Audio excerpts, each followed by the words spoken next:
ঝালকাঠিতে ৪১টি ইটভাটার মধ্যে ২২টি নেই সরকারি অনুমোদন। এসবি ১ ও ২, জিজিবি, এমসিবি, 7 স্টার সহ বেশ কয়েকটি ইটভাটার কার্যক্রম চলছে প্রাথমিক বিদ্যালয়ের পাশেই।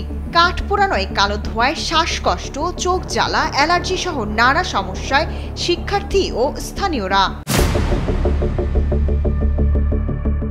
অবৈধ কর্মকাণ্ডের তথ্য সংগ্রহে গেলে বক্তব্য দিতে রাজি হননি অনেক ভাটা মালিক, বরং সংবাদ প্রকাশ না করতে ম্যানেজের চেষ্টা করেন কেউ কেউ।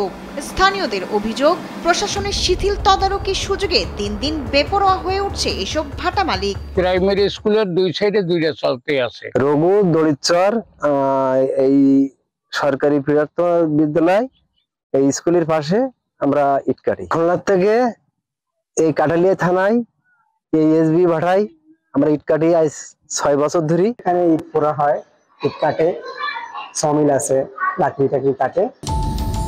ঝালকাঠিতে চলা ইটভাটাগুলোর অর্ধেকই অবৈধ বলে স্বীকার করেন উপজেলা নির্বাহী কর্মকর্তা। জানান, স্থানীয় প্রশাসনকে ম্যানেজ করে চলছে এসব ভাটা।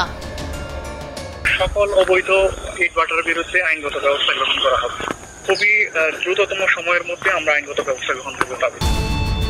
গেল বছর ২৫টি ইটভাটায় অভিযান চালিয়ে ৩২ লাখ টাকা জরিমানা করা হয় বলে জানিয়েছে পরিবেশ অধিদপ্তর। গত বছর আমাদের এই কার্যালয় থেকে ২৫টি ইটভাটায় অভিযান করে ৩২ লক্ষ টাকা জরিমানা করা হয়েছে। আর অবৈধ ইটভাটায় দ্রুতই অভিযান হবে বলে জানান জেলা প্রশাসক। অবৈধ ইটভাটার বিরুদ্ধে প্রশাসন অবশ্যই ব্যবস্থা নেবে। পরিবেশ অধিদপ্তর, আমাদের ম্যাজিস্ট্রেট সহ আইনশৃঙ্খলা বাহিনী তাদেরকে নির্দেশ দেওয়া হয়েছে।